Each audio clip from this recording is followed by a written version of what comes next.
That was a no-win situation, Jess. What gives? I have never given you a no-win situation. You know that. There were plenty of options and I gave you lots of warnings. I guess you'll have to wait to learn what grand plans I have for our new teddy bear friend. Sorry, everyone. This is all my fault. Why didn't I listen to my party? No reason to feel sorry, Sophia. I had fun. Didn't you have fun, Wei?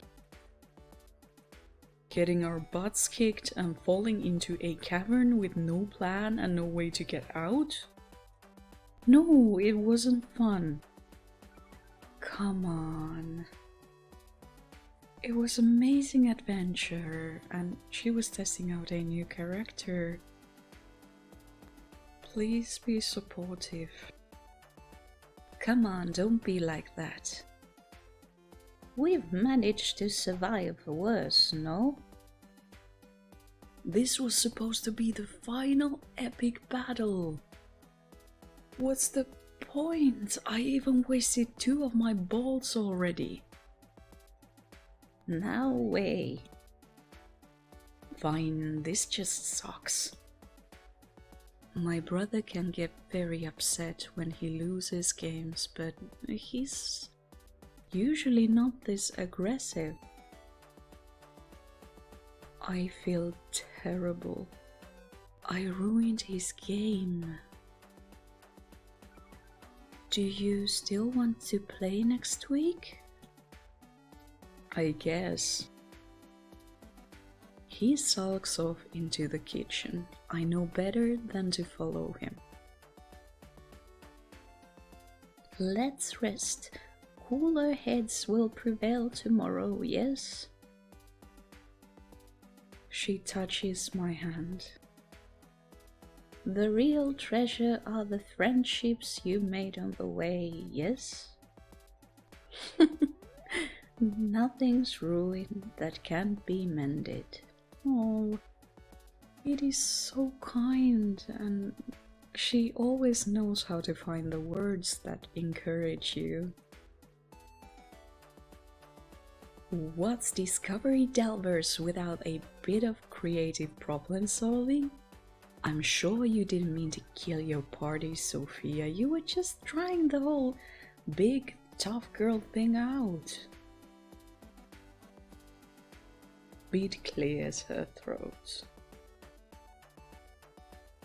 And it went great, right? I glare at her. She doesn't need to rub it in. I'm trying to be supportive. Look, it's a game. Things happen. Nobody died. Well, except maybe your characters, but like in real life, we're all here. All good. She's so bad at this. I feel worse. How about we help you to close up for the night? Wei walks toward us and puts a box of garbage bags on the counter. No, I can do it myself. Everyone just go. Dude. There's a lot to do. I can help. You've helped enough. Wow, he's really pissed off. I'll see you at home. My nose stings. I want to disappear. Okay. Bid, Jessica and I gather our things and lock the arcade up behind us. Bid and I awkwardly wave goodbye to Jessica and sit in silence on our bus ride home. Our usual excited recap of our game night is drowned in a hangover of regret.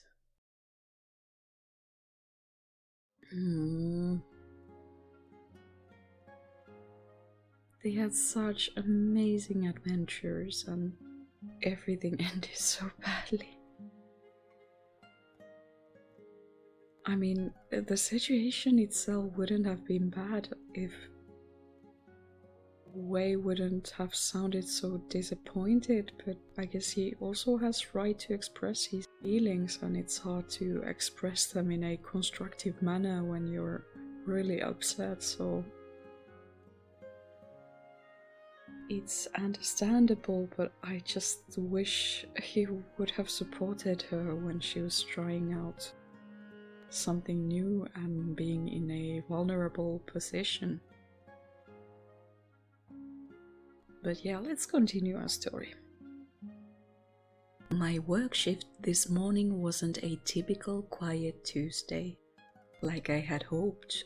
Instead, it felt like it lasted 10 years. Banshee Basture called again, and there was a lunchtime birthday party group of a dozen feral 10-year-olds. I barely waved bye to Wei on my way out the door. I didn't feel like going home to be sad alone, so I figured I'd listlessly wander around Main Street. I thought about getting something to eat at GLHC, but I don't want to see Jessica just yet. I'd hang out at Tsundogu Cafe, but I didn't get my tea this morning and I don't feel like answering any concerned questions Imani might throw my way. So here I am, hanging out by the George Walker statue with a flock of pigeons.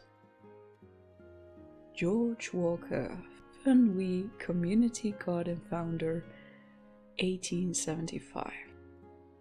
Philanthropist, businessman, friend, seen here with his beloved collie, Lucky. How am I in my 30s and I'm still the weirdo loitering at the town center gazebo? Will I ever grow up? Sophia, love, how are you today? It is so nice to see a friendly face. I force a smile. Last thing I want to do is hurt Bid's feelings. But I'm really not feeling social. Good, thanks you. I'm actually quite pleased I ran into you. I wanted to check in with you after last night.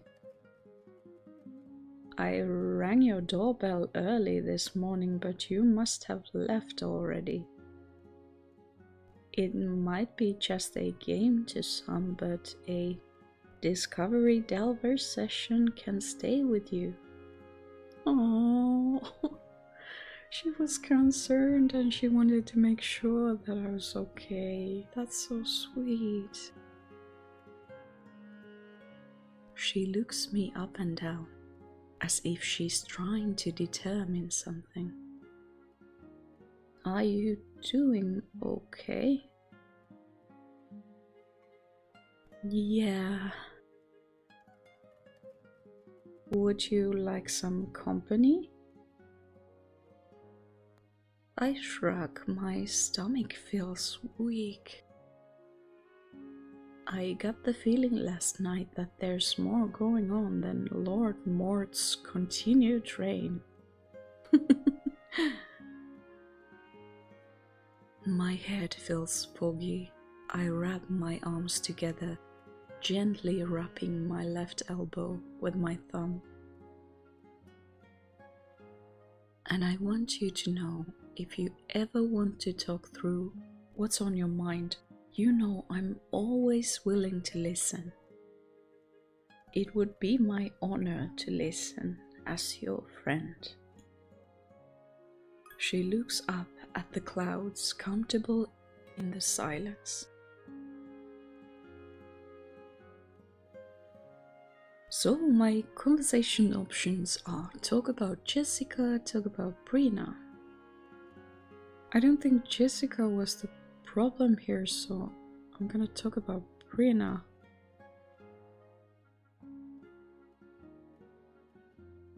When I was trying to get inside the head of Brina, I wanted to feel like a female warrior, like Athena. But I went in too strong, too much like a typical man, all gusto and no real plan. And it hurts that I couldn't even roleplay it.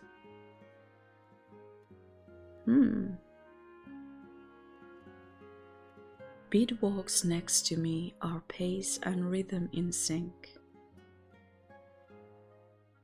I don't feel like I'm a very good woman. How so? I know women are strong, obviously, but I don't know how to do it. I don't know why this is so complicated. I feel so stupid that I can't understand something as simple. I'm a girl. Something as simple as I'm a girl and act like one. I think that's supposed to be what it says there. She looks away and touches her heart for a moment before looking me in the eyes. I didn't know you felt that way, Sophia. That does sound complicated. Sometimes people at screen time can be so rude, and for whatever reason, now that I sound a little softer, it's like they smell blood. I hear you, yeah. The amount of times someone comes in and quizzes me on classic arcade games, as if I don't own and run an arcade, like I couldn't possibly know what I know. Or they talk over me or tell me how to run my business. I didn't know you were having such a difficult time.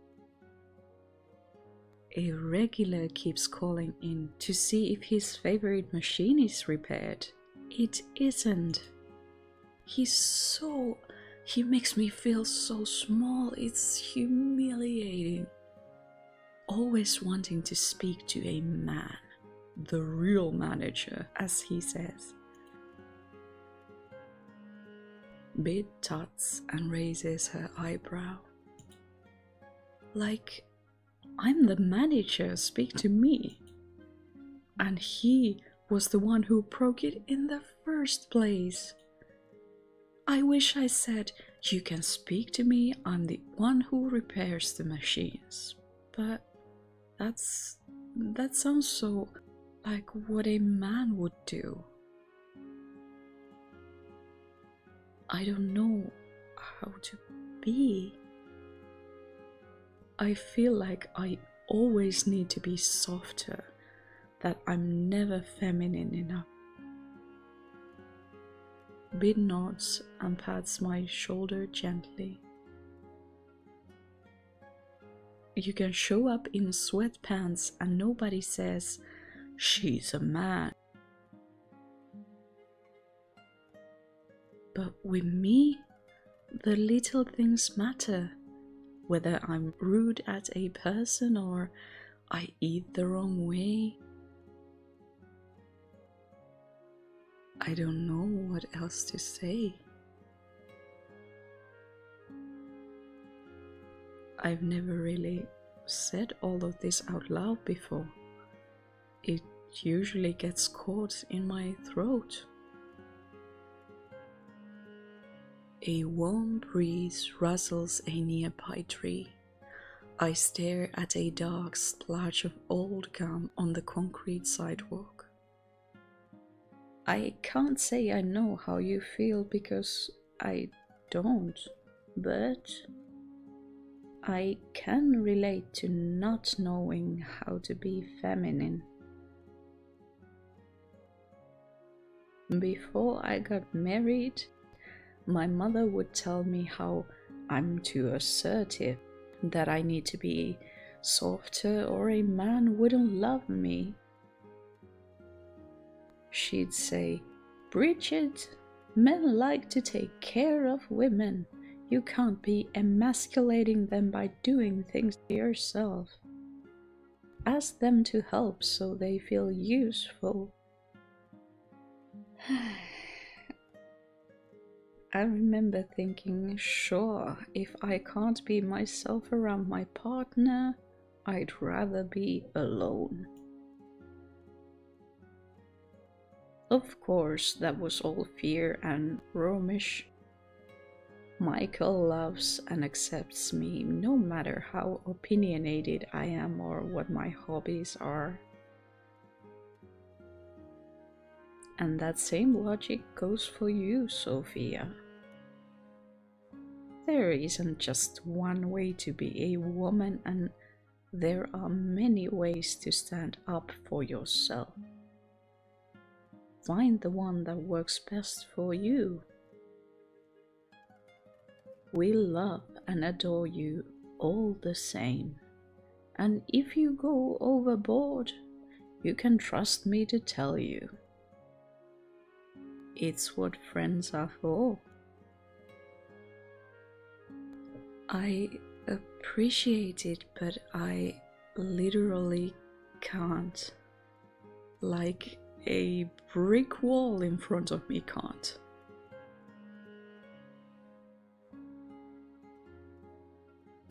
What's the worst that can happen?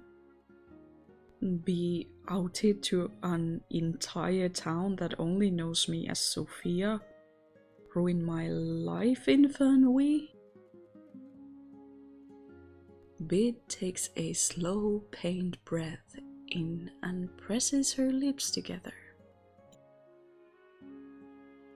I'll be honest. I don't fully understand how it must feel. It sounds exhausting and terrifying.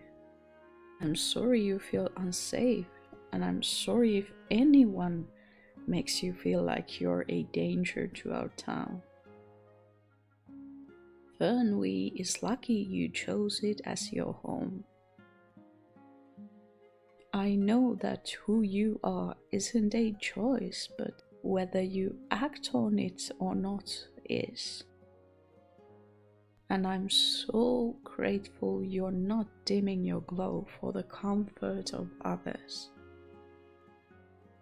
We love and accept you, and I'll do everything in my power to support you and ensure you feel safe. Oh, Bid is so precious. Such kind words of encouragement.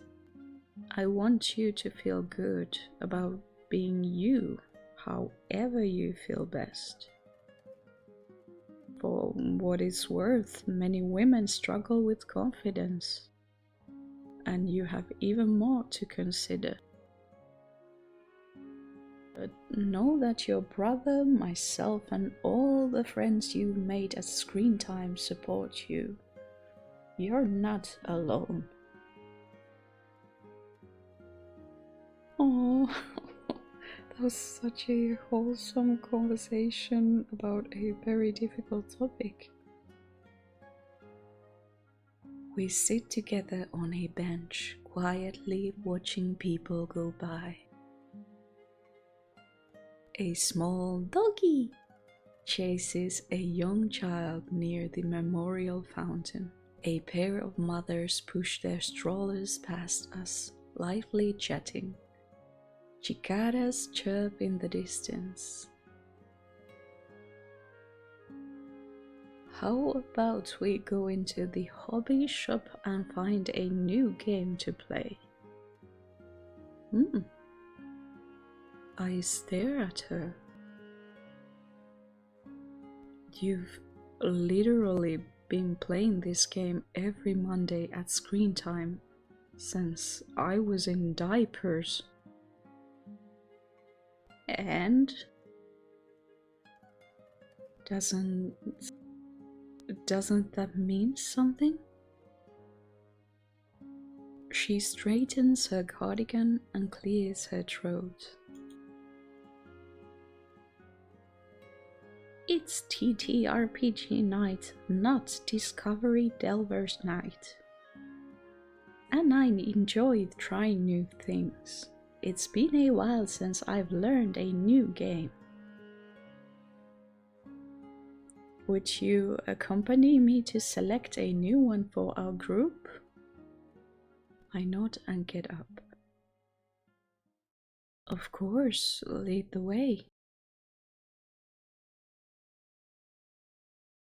By the time Monday rolled around again, I was still avoiding everyone. Which means I didn't mention the new TTRPG to anyone either. Bid is confident there'll be game, but I'm not so sure. Okay, all the mobile order snacks are made and served. Ready to see how you escape the deep cavern? If I must. Friends, Sophia and I purchased a new game for us to play tonight. She pops the game box and info packets on the price counter.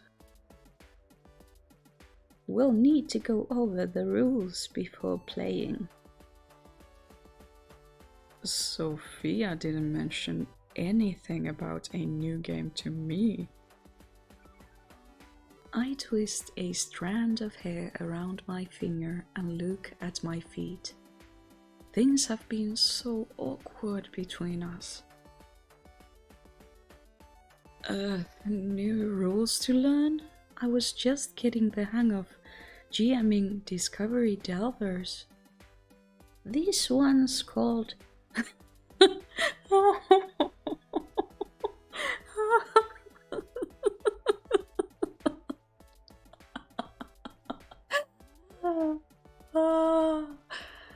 And that broke me. This one's called Thirsty Sword Lesbians.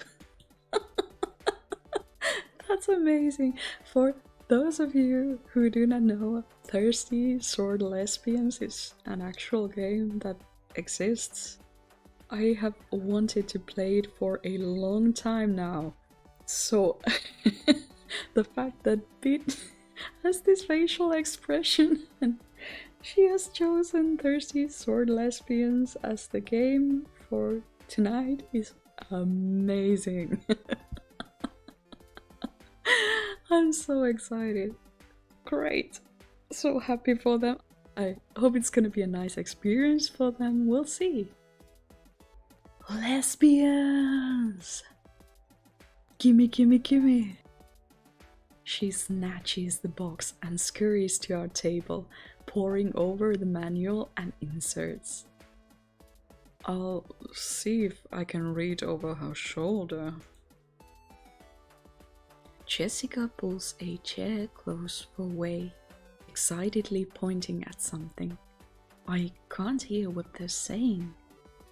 Well, that went over smoothly. Yeah, much better than expected. Thank goodness. Now, before joining them, would you spare a moment for a story from an old withered lady? You're not old withered lady, you are amazing, radiant, gorgeous, full of life, awesome lady.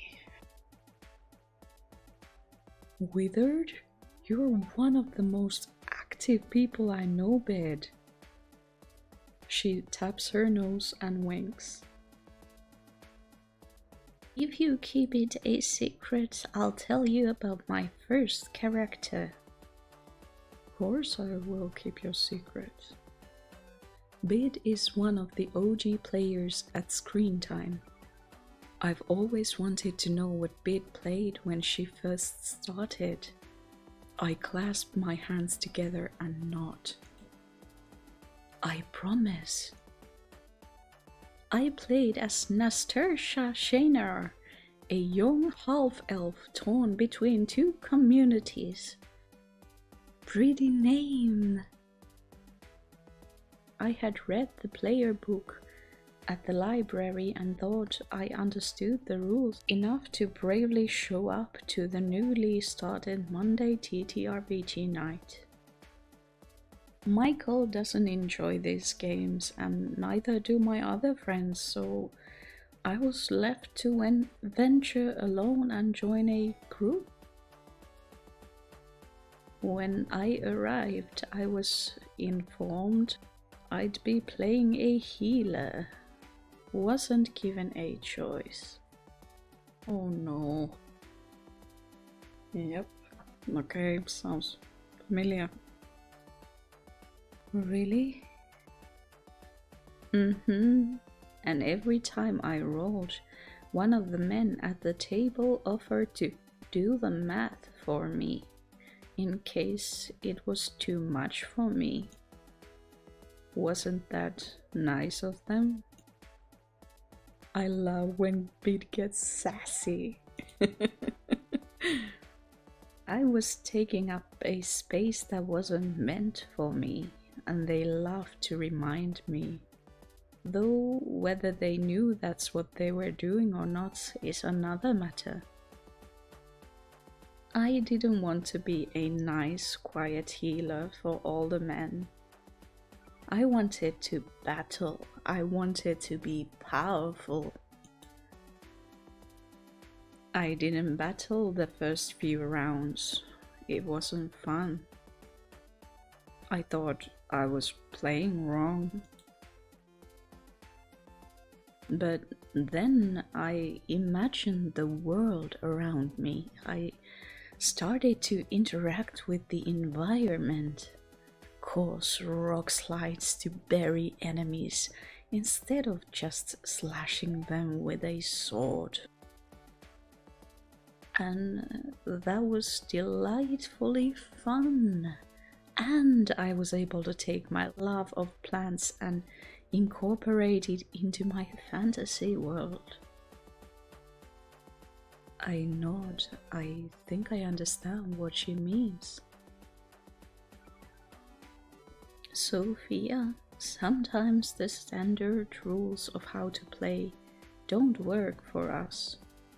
Just like the boring roll, attack, move formula didn't work for me. Playing Nastarsha was so freeing once I realized I was allowed to do literally whatever I wanted. She squeezes my hand. Shall we go check in with our GM? First, I have a question. Is it wrong to want to be a healer? Does it make me less of a feminist or something? Oh goodness, no. As a healer, your party members are only alive because you allowed it. You enable all their bravery. There's a lot of power in being the healer. So long as it was your choice. A woman deciding what is best for herself is essential. I nod and we walk arm in arm to our table.